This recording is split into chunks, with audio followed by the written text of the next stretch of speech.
tardes a todos. Este es el programa número 429 de la Agencia de Noticias Carilluga.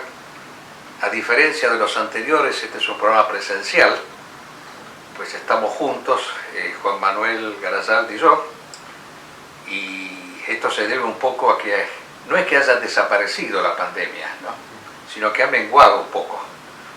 Y el dato que yo doy es que ahora no se dan más los partes diarios acá en la República Argentina, sino que se dan semanalmente, pero semanalmente ha habido un incremento del 54% de contagios, de una semana a la otra, que es mucho. No ha habido gran cantidad de muertos, eso es un signo positivo.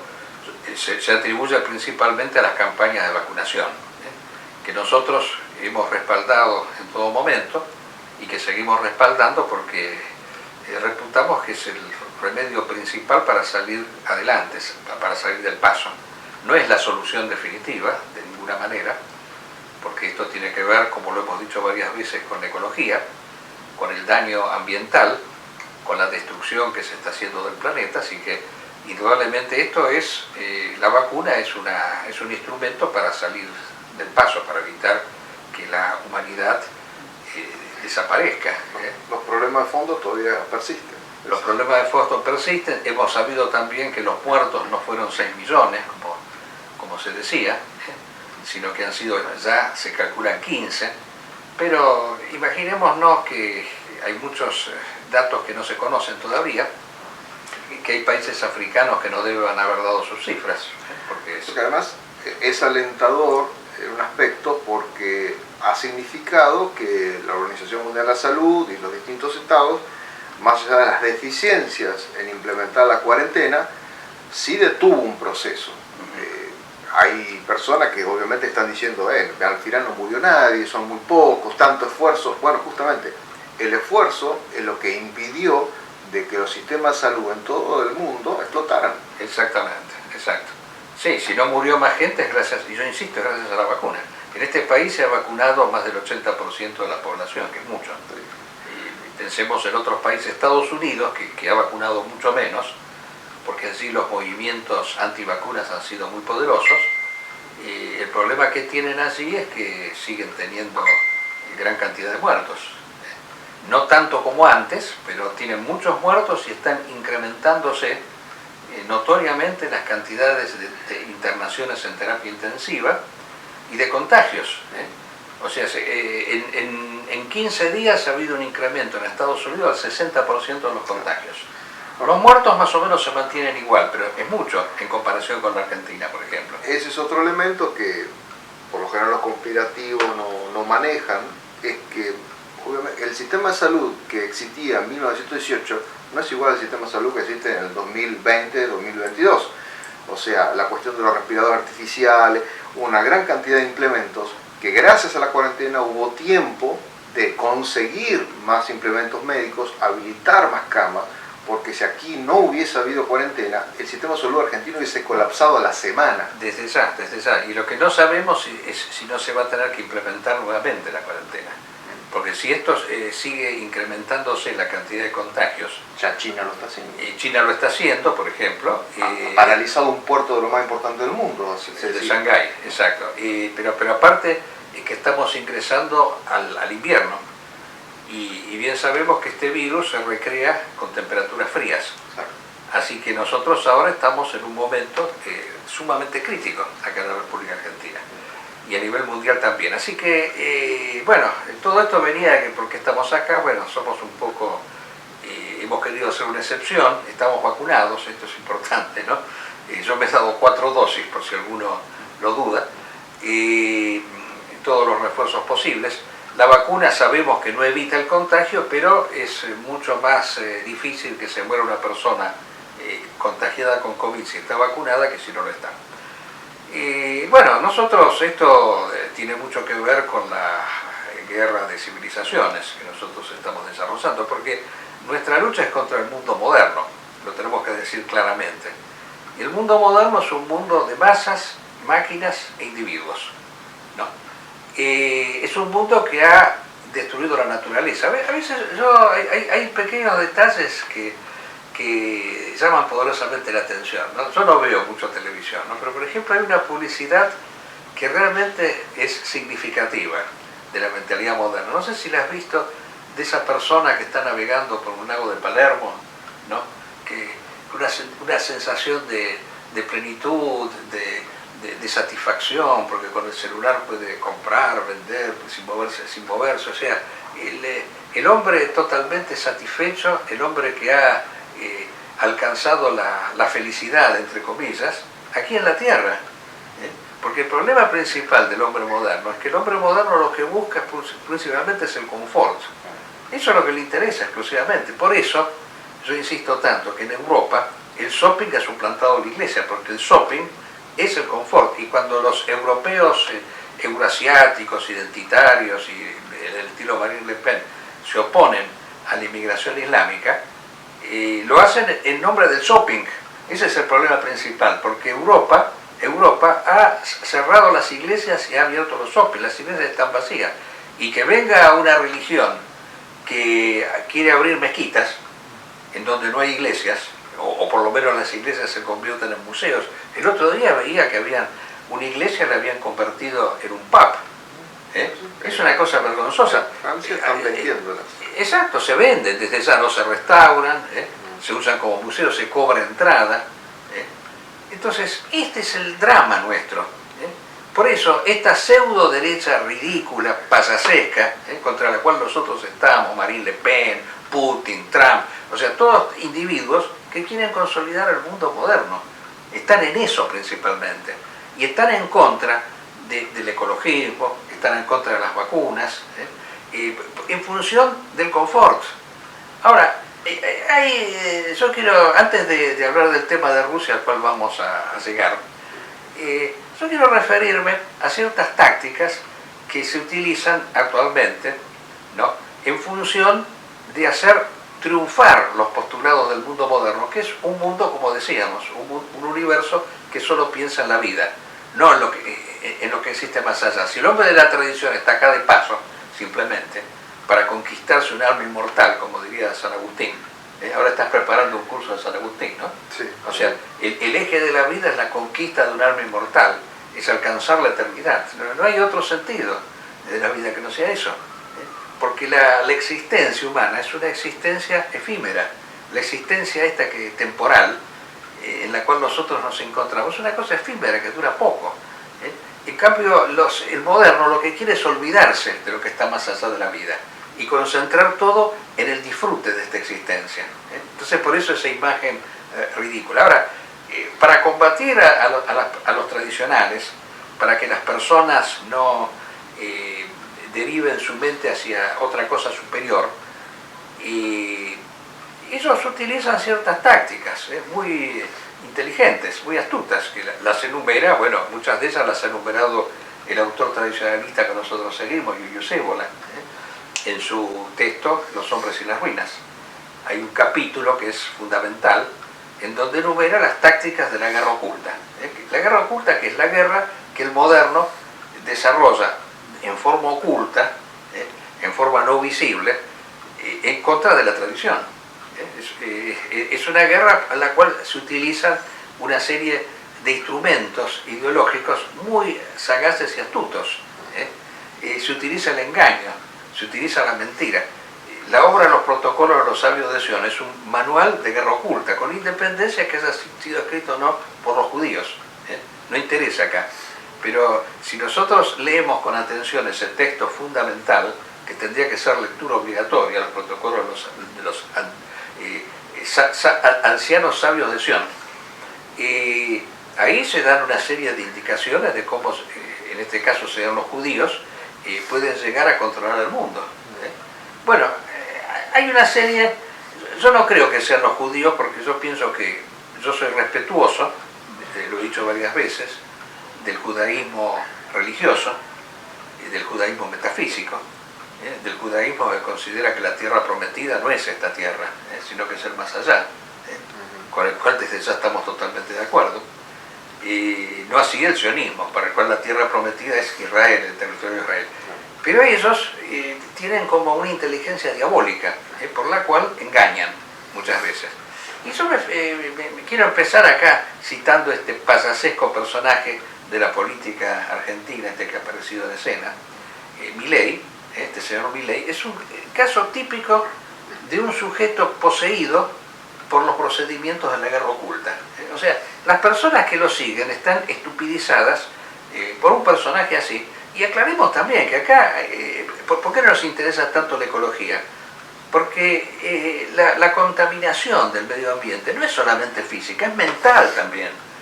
Porque ha generado en las personas toda una serie de tics, toda una serie de incongruencias mentales, de falta de capacidad de razonamiento, por la cual, ¿cómo puede ser que puedan adherir a un personaje semejante, ¿no? Que es el caso típico de la persona que es objeto de la guerra oculta, dócil objeto de la guerra oculta, el tipo que dice que el Estado no sirve, que tiene que haber una sociedad sin Estado. Bueno, justamente el que aplica la táctica secreta de la guerra oculta, confundir el principio con el representante. Esa es la táctica fundamental. Hay un representante indigno, barrámoslo, eliminémoslo. Por ejemplo, eso fue lo que se usó en la Revolución Francesa. Hubo un monarca inútil, la monarquía no sirve. No tuvieron en cuenta las personas una institución milenaria, sino tuvieron en cuenta los 20 años, o 10 años, o 5 años que podía haber estado ese monarca. Bueno, acá, el hecho de que tengamos una serie de funcionarios ridículos que no tienen la vocación del servidor público, porque eso era algo vocacional, el hombre que sirve al Estado, el hombre que cumple una función, lo hace por una vocación, porque él tiene un gusto por servir, como el sacerdote. El sacerdote que sirve a las almas, esto es un tema que tú lo conoces muy bien, es una vocación. Y bueno, hay otros que tienen una vocación de servir a la comunidad. Bueno, obviamente estos malandras que tenemos no sirven a la comunidad, utilizan el Estado en función de su provecho. Pero de ahí, llegar a la conclusión de que hay que suprimir el Estado, es ridículo eso. Eso es justamente la técnica de la guerra oculta, confundir un principio con el representante. No siempre fue así. No siempre el Estado fue una institución en manos de malandras. No siempre. O sea, es un Estado que se corrompió. Es como la policía. Bueno, que haya policías que roben, que cometan actos de inmoralidad, bueno, de ningún modo esto nos tiene que llevar a decir que no existe la policía. Pero ha llegado a decir cosas ridículas. Por ejemplo, hasta en las cosas elementales. No sé si vos has leído lo que él dice de las calles, que tienen que ser administradas por los vecinos. El mantenimiento de las calles. Entonces, como hoy todo es electrónico, el vecino arregla su calle. Y el auto, que tiene como una especie, como el telepase, que hay un lector electrónico, le va descontando los autos que pasan. Entonces, de esa manera se autofinancia. Pero no es el Estado, son los vecinos los que se benefician. Ahora, es tan elemental eso que los vecinos arreglen las calles. Cada vecino puede arreglar su calle, pero ¿qué garantía hay de que otro vecino también lo haga? Y si hay una calle que no se arregla, automáticamente el sistema se cae. Yo le sumo otro elemento a esta cuestión de la guerra oculta, que es que cuando existe un mensaje dominante, el de Milei es dominante porque por algún motivo los medios de comunicación le brindaron espacio ya hace varios años. Evidente. O sea, hay algo por detrás ahí, o sea, nadie puede... Evidente eso es. Bueno, pero al imponer el sistema a una persona, y uno si tiene una preparación mínima, se da cuenta de las macanas que dice, de los errores, tanto económico como filosófico, que expresa la persona. Pero la guerra oculta también trabajó en el sistema educativo. O sea, hoy no hay jóvenes preparados en economía o en distintas ramas que puedan salir al cruce con facilidad a una persona como Milei. Ese es el gran problema. No puede ser que yo vea a Milei defenestrar a un supuesto economista como Pratt Gay, y que todo el mundo alabe el triunfo que tuvo Milei sobre Pratt Gay. Pero aparte que él no tuvo ningún triunfo, porque él no acepta los debates, eso Claro. es otro detalle interesante. O sea, él solamente debate con actrices de la farándula, con periodistas de segunda mano, exacto, pero no con especialistas. Ahora, de cualquier forma, yo quiero llegar a lo siguiente, ¿no? Es muy poco lo que se podría debatir con Milei, porque en realidad todo el sistema acá está basado en una serie de sofismas. Yo lo estaba viendo, yo no soy economista, pero hay cosas que pertenecen al sentido común. ¿Cómo puede ser? Hoy se establece un debate entre el ministro de Economía y la señora Cristina Kirchner, ¿no? Porque la señora Cristina Kirchner dio una especie de discurso en el Chaco, donde la nombraron doctora honoris causa, pero era toda una cosa, una puesta en escena para justificar que ella pudiera largar su discurso en contra de la política económica del gobierno, tomando distancia de López. Pero si uno analiza, y hoy le contestó Guzmán, que es el ministro de Economía, pero si uno analiza ese debate, a mí me hace recordar, te comentaba antes del comienzo del programa, las discusiones que tenían los prisioneros de las cavernas de la famosa alegoría de Platón, ¿no? O sea, dan como presupuestos cosas que son para ellos dogmas irrebatibles. Por ejemplo, para ellos es una cosa indubitable que para que la economía funcione tiene que haber reservas en dólares. Y yo pienso que es exactamente al revés. Para que funcione la economía, la Argentina tiene que liberarse del dólar. Justamente es al revés de lo que dice esta gente, porque Milei quiere llegar al extremo de dolarizarlo todo, cuando en realidad lo que hay que hacer es desdolarizar, porque ya está dolarizado el país. Porque en la República Argentina el que quiere comprar una casa, o aún las cosas más sencillas y elementales, cotiza en dólares. Hasta los alquileres hoy en día se cotizan en dólares. Sí. Se ha invertido hasta las cosas más básicas de lo que son los conceptos económicos, de que es que lo que se produce es lo que genera un tipo de renta. Acá se parte de lo financiero y van desde lo financiero a la producción de la materia. Exacto, porque la política, como decía nuestro gran amigo Julián Ramírez, que estamos en la edición de su libro, el gran problema que existe es que la economía no está subordinada a la política como tendría que ser. Los que tienen que gobernar tienen que ser personas totalmente desapegadas del mundo del dinero. En cambio, hoy en día es exactamente al revés. Los Kirchner, para hacer política, dijeron, tenemos que hacer mucho dinero, porque el dinero gobierna la política. Y nosotros decimos que tiene que ser al revés, exacto. ¿Cómo no se dan cuenta que la inflación la produce el dólar principalmente? ¿Cómo no se dan cuenta de una cosa tan elemental? Porque es muy sencillo, al existir el dólar y al generarse una desconfianza generalizada en la propia moneda, que es promovida por los medios permanentemente, y la gente, para evitar que la gente compre dólares, aumentan las tasas de interés de una manera descomunal. Y obviamente cualquier empresario que quiere solicitar un crédito bancario tiene que pagar unos intereses altísimos que luego se vuelcan a los precios. Entonces, eliminemos el dólar. Basta acá me causa gracia porque se dice, sí, no hay mercado libre. Hay mercado ultra libre, porque si uno va por la calle le ofrecen dólares por todos lados. Si hubiera realmente un control de cambios, no habría mercado paralelo. El mercado paralelo, ilegal pero es gracioso, sale en los diarios. ¿Desde cuándo se ha visto que en los diarios salga el precio del dólar? ¿Sale acaso el valor de la cocaína en el diario? No, absolutamente.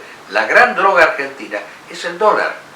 Entonces, eliminemos el dólar, bajemos drásticamente las tasas de interés, porque obviamente si la gente no puede comprar dólares, el dinero va a ir a los bancos, y que el dinero vuelva a ser, como fue siempre, no un factor de ganancia, sino simplemente algo que se deposita para ahorrar, como sucedió siempre. La usura fue la gran desgracia que ha producido el desorden en la economía. Eliminemos la usura, eliminemos la tasa de interés, que la gente deposita en los bancos y que, al contrario, en vez de recibir intereses, el banco cobre por tener el dinero.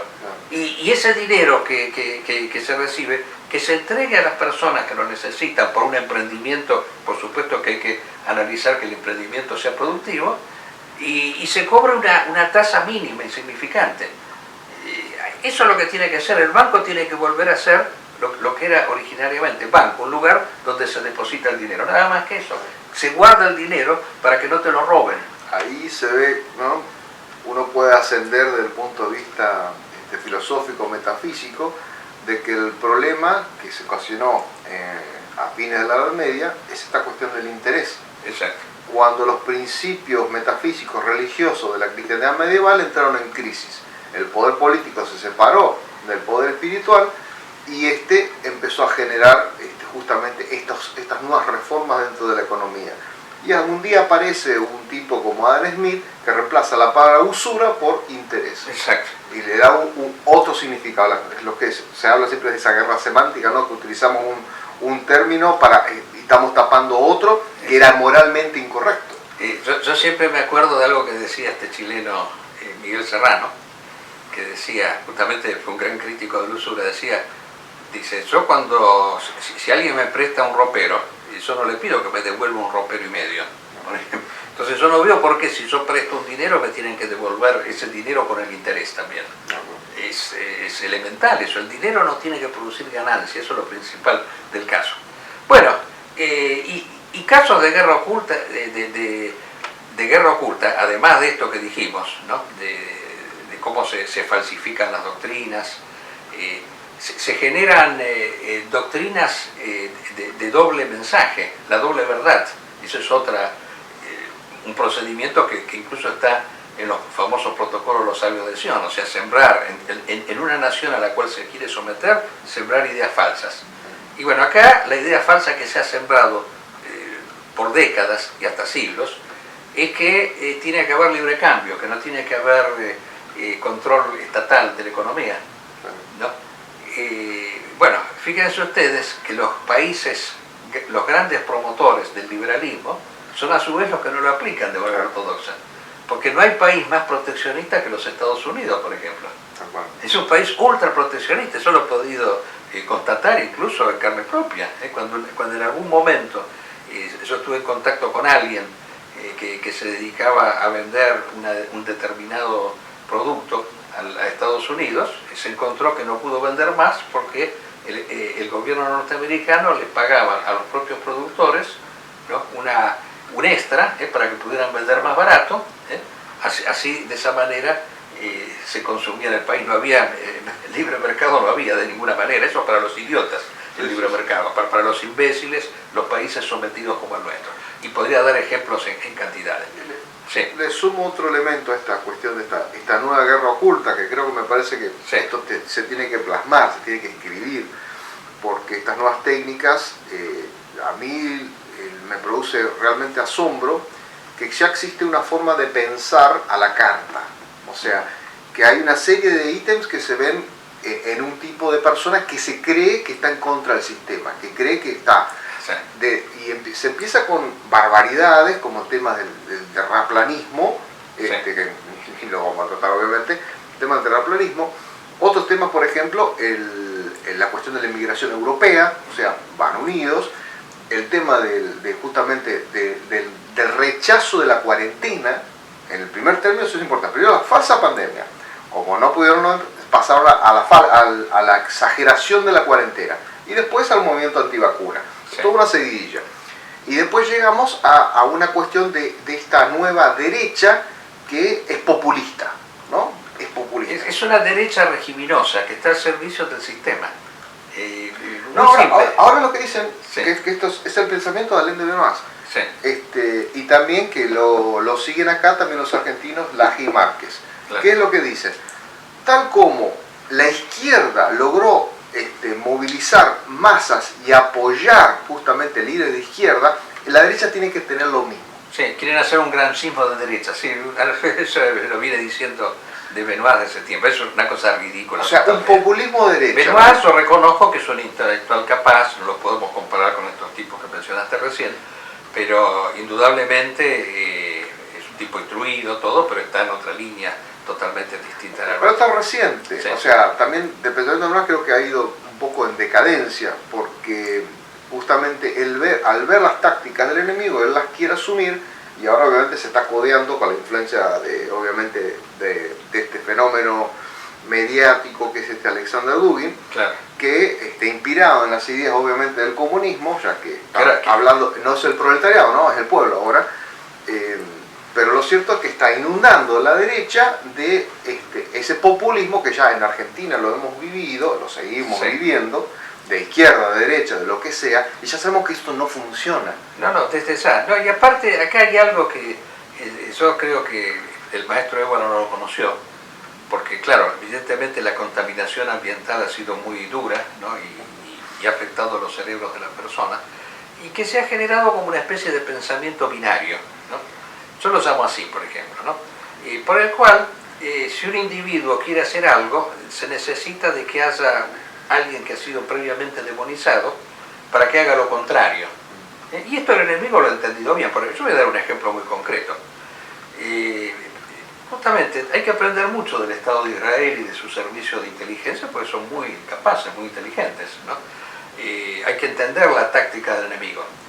Y Israel sabe que evidentemente, como lo han dicho varias veces, hay personas que nunca las va a recuperar para su causa. Pero lo que puede hacer es engañarlas, es anularlas, es directamente, al contrario, hacer que combatan a favor de Israel sin darse cuenta, Sí. ¿no? Esa es la inteligencia. Entonces, es típico, ¿no? En algún momento Israel ha tenido conflictos tanto con los sectores seculares del mundo árabe como los sectores religiosos, y ha podido constatar que cuando se tiene que tratar, cuando se lucha con un sector secular, se resuelve en 6 días la guerra, como pasó en la famosa guerra en contra de Nasser, Siria y Jordania, ¿no? Ahí estaba el antecedente de Assad en Siria, y los aplastó en 6 días, porque obviamente si el ser humano no está motivado por un impulso trascendente, es muy fácil derrotarlo, especialmente si tienen armas eficaces. No así con los talibanes, indudablemente.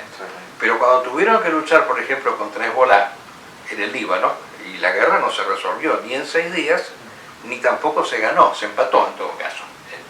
Todavía ahora no se sabe quién ganó esa guerra del Líbano.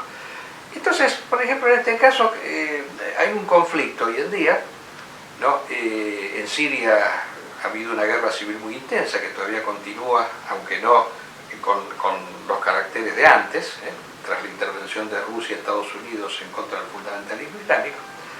Pero a Israel le conviene crear la idea de que el fundamentalismo islámico le sirve, entonces de allí la consigna de que todo lo que el fundamentalismo islámico hace es utilizado por los judíos, por el sionismo. Por ejemplo, la idea de que, sí, el Estado Islámico nunca ataca a Israel, por ejemplo, eso ha sido constante, permanente, cuando en realidad el ISIS nunca tuvo necesidad de demostrar nada. Si no atacaba a Israel, era porque tenía en ese momento un enemigo mucho más duro que hacer frente, porque iba a sumar también a Israel. Tenía que luchar contra Estados Unidos y Rusia, también tenía que sumar a Israel en eso. Era preferible que Israel se quedara en sus fronteras. Pero resulta que después lo atacó Israel, porque últimamente ha habido una serie de ataques y de atentados que fueron realizados por el Estado Islámico, y nadie dice nada al respecto, ¿no? Porque sigue esa idea. Pero por ejemplo, a Assad, ¿qué le han hecho? Le han tirado algunas pequeñas bombas, ¿no? Cada tanto le hacen un pequeño ataque a Assad para crear la idea de que es el enemigo del sionismo. Como saben que hay una opinión pública la cual nunca van a poder conquistar para su causa, prefieren que se ponga del lado de Assad antes de ponerse del lado del fundamentalismo. Muy simple eso, es muy sencillo, pero los atontados, idiotizados por la contaminación ambiental no se dan cuenta de esto. Y lo mismo el famoso caso de los atentados de las Torres Gemelas.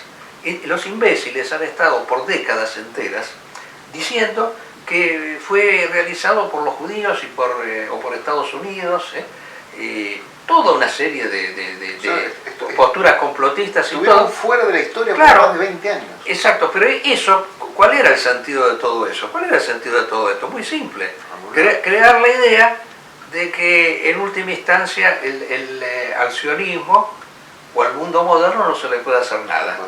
No, si hay algo exitoso, algo que sale bien, no fueron esos. Es preferible que se piense que nosotros somos personas cínicas, capaces de autodestruirnos, de inventar un atentado, antes de aparecer como personas vulnerables. Es muy simple, es preferible ser fuerte pero siniestro antes que débil y timorato. Entonces ahí está, e ineficiente. Ahí está el tema, pero no se dan cuenta estos, no se han dado cuenta de estas, y han estado martillando constantemente por décadas, porque ya son 20 años, ¿no? Y más, han estado martillando con esto. Y lo mismo el caso de las vacunas, el caso de las vacunas, y el caso de las campañas ecologistas también. No se dan cuenta que son movilizados por el poder internacional. El señor Soros se ha dado cuenta perfectamente que si quiere inutilizar a un grupo de personas y ponerlas por el camino equivocado, él tiene que opinar lo contrario.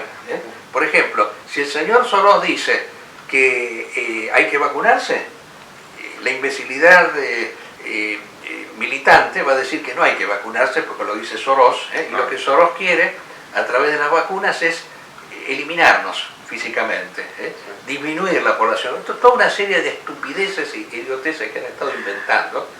Cuando el señor Soros lo que más quiere es que no haya cuarentena, porque él quiere vender, él es el dueño, eso era hasta hace poco del shopping Alto Palermo, y las pérdidas que le ocasionaba ese shopping cerrado eran incalculables. ¿Cómo va a querer él que haya cuarentena? ¿Cómo va a querer que haya pandemia? O sea, hay que ser idiota para pensar una cosa así. O sea, esta gente lo que quiere es que la economía fluya, no que se detenga. Es algo tan simple. Es elemental eso. Y además hay como una situación en la cual tratan de buscar la conspiración debajo de la conspiración. Me acuerdo una vez un grupo de personas debatiendo por qué motivo Soros defendía al Papa Francisco, ya que en la plataforma Netflix subió la película donde era Francisco con Benedicto, que los trataba bien a los dos. Entonces todos trataban de pensar por qué motivo Soros en este momento está defendiendo al Vaticano. Y una locura que uno dice... Soros es inteligente, ¿sabes? A estos estúpidos hay que movilizarlos así. Justamente es como el rayo verde, el rayo de la muerte. Si quieres paralizar a alguien, opina algo. Lo mismo que han hecho, me acuerdo, con Greenpeace. Había ciertas empresas petroleras que ponían dinero para Greenpeace para que así se pudiera decir que estaban al servicio de estas empresas petroleras. Pero muy sencillo esto, es una técnica de la guerra oculta al pensamiento binario, los amo yo, ¿no? A lo mejor a alguien se le ocurre un nombre mejor, pero que no está en las obras del maestro Ébola, ¿no? Bueno, y hoy es 9 de mayo, ¿no? Y hoy en Rusia se ha celebrado, de hecho, una celebración, el señor Putin. Pero un poco opaca. Sí, lo que se pensaba. Exactamente, muy opaca. No mucho festejo. No la pudieron hacer en Kiev como pensaban, porque el gran plan del señor Putin era hacer esa gran marcha en Kiev. Pero resulta ser que Kiev no la pudo conquistar. Las pérdidas del ejército ruso han sido incalculables. Hoy el último reporte de Ucrania habla de más de 25.000 muertos. Esto ha superado con creces las bajas que tuvo Rusia en 10 años de guerra en Afganistán. Es impresionante. Y esto indudablemente el señor Putin lo agarró totalmente desprevenido, porque él estaba acostumbrado a las guerras relámpago. Esto hay que tenerlo presente. Él mandaba una fuerza de élite, bombardeaba, destruía absolutamente todo, y los resultados estaban a la vista. Chechenia, Siria, Georgia, Nagorno-Karabaj, en fin, todos estos lugares resueltos así fulminantemente, lanzando destrucciones masivas y multitudinarias. Algún día se van a hacer los cálculos de todos los civiles inocentes asesinados por el señor Putin, que yo creo que Stalin se va a quedar corto en comparación con esto. Sí. Voy a aprovechar para mencionar algo también a todos los oyentes, que esta situación con la cual se encuentra hoy Putin, que es para mí desde un punto de vista nefasta para lo que ha sido Rusia, ¿no? Porque Ucrania es Rusia, y Putin se ha encargado de justamente de borrar a Ucrania de lo que es la historia de Rusia. Y los mismos ucranianos van a hacer lo mismo, van a borrar a Rusia de su historia, y eso es terrible.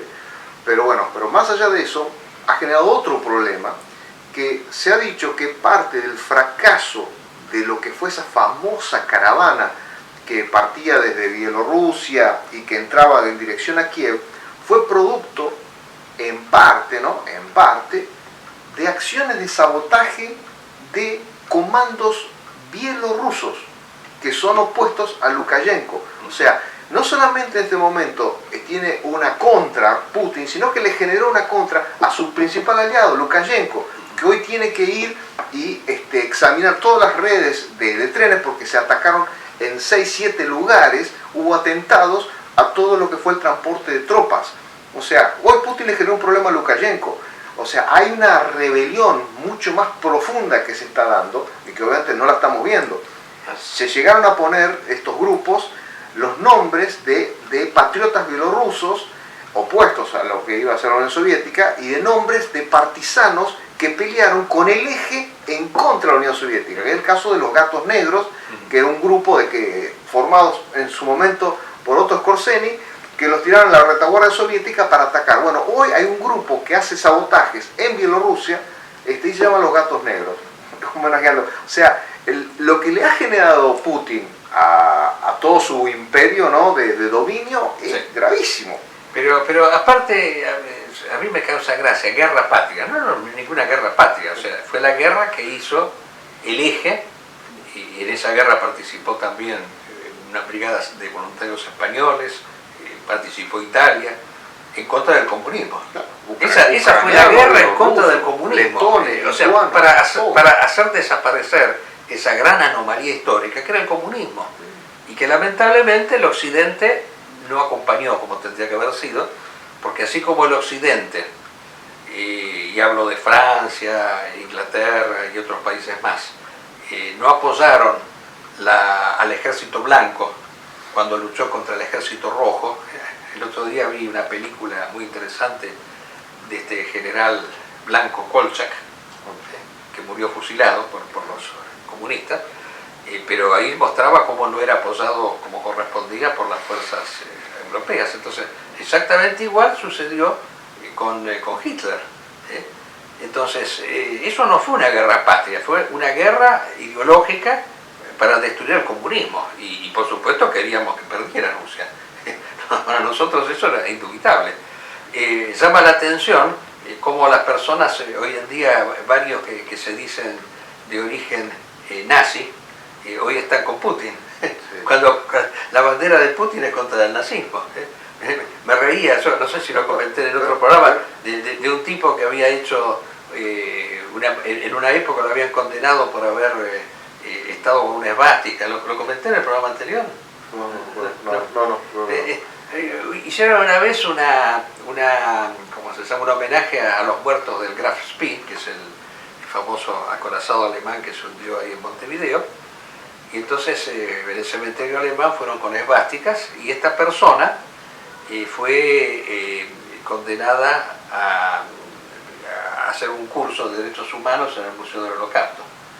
Bueno, se ve que ese curso dio resultado, porque ahora está a favor de Putin, que combate al nazismo. Así que evidentemente la justicia argentina no siempre es ineficiente. Bueno, concretamente, retomando el hilo, le ha ido mal, o sea, no se repitió esa tónica que él suponía que iba a suceder también en Ucrania, porque Kiev, que pensaba que le iba a tomar en 72 horas, pero resistió violentamente y prácticamente no ha tomado una sola ciudad importante, salvo Kherson, que no la puede administrar, porque la población se le subleva, y Mariupol todavía sigue resistiendo, la brigada Azov. O sea, no han ocupado la totalidad de la ciudad. De 400.000 habitantes. O sea, exacto, nada. Exactamente. Así que un fiasco total, y yo creo que el señor Putin, yo creo no equivocarme, pero va a terminar yéndose del poder.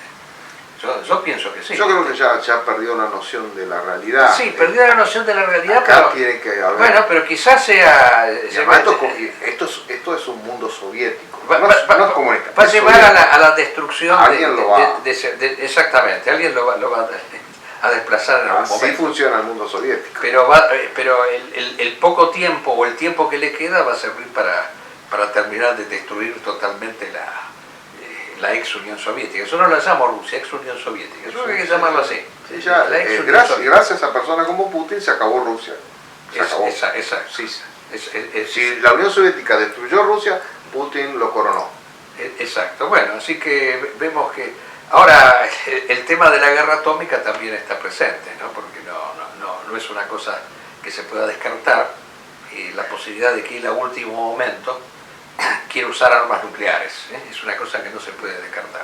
Y el tema es que quién va a ser el que va a apretar el botón, o sea, de las fuerzas militares. No, yo creo que esa es una posibilidad que siempre va a existir, evidentemente, pero no tiene que ser algo que nos atemorice, porque es algo usado siempre para justamente paralizar al adversario. Que comenté en el programa anterior que por el miedo a la bomba atómica o a las armas nucleares, en Europa en un determinado momento se levantó la consigna de mejor rojos antes que muertos. Y yo creo que no, o sea que Europa tiene que mantenerse firme en su postulado en contra de Rusia, que sigan los boicots, que siga enviando armas a Ucrania. Finlandia y Suecia están pidiendo urgente el ingreso a la OTAN. Todavía no está resuelto, están ahí, sí, lo más probable es que sí. Le están enviando aviones y violando el espacio aéreo de Finlandia y dicen, bueno, esto ya, claro, o sea, ¿qué están esperando? Lo más probable es que resuelvan eso, sí, no me cabe ninguna duda. Bueno, no sé si tienes algo más que agregar al respecto.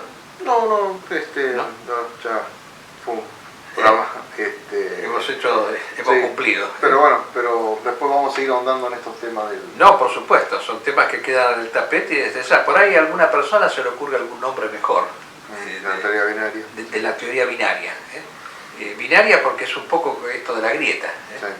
Que parece ser que si uno, muchas veces a mí me ha pasado de que yo, pongámosle que lo critico pongámosle a Macri o Milei y si sos kirchnerista. No puede ser eso. Nos obligan a estar en América. Es como nos pasa a nosotros, que porque estamos defendiendo a Ucrania sin estar a favor de la bandera occidental. No, es que nosotros ya somos pro-OTAN.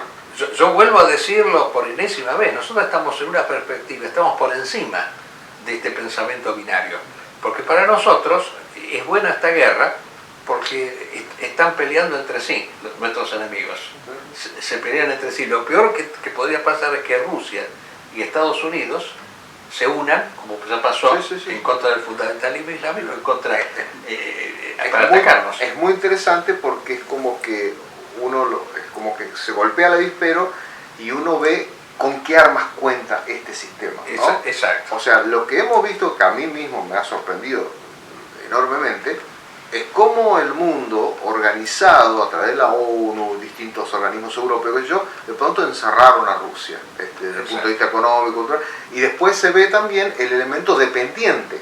O sea, Rusia, que se creía que era la alternativa, etcétera, etcétera. Lo cierto es que Rusia lo único que tiene son recursos naturales con los cuales depende Europa. Pero el día que lo corte se acabó. No, es que ya de hecho Europa está encontrando un sustituto a todo eso. Desde esa dependencia de Rusia va a desaparecer. Todos esos elementos, yo me acuerdo, lo comenté una vez, que cuando ganó Oviedo en Paraguay, hizo un golpe militar a Oviedo, de pronto el Mercosur criticó, etcétera, y Oviedo no asumió. O sea, hubo una presión.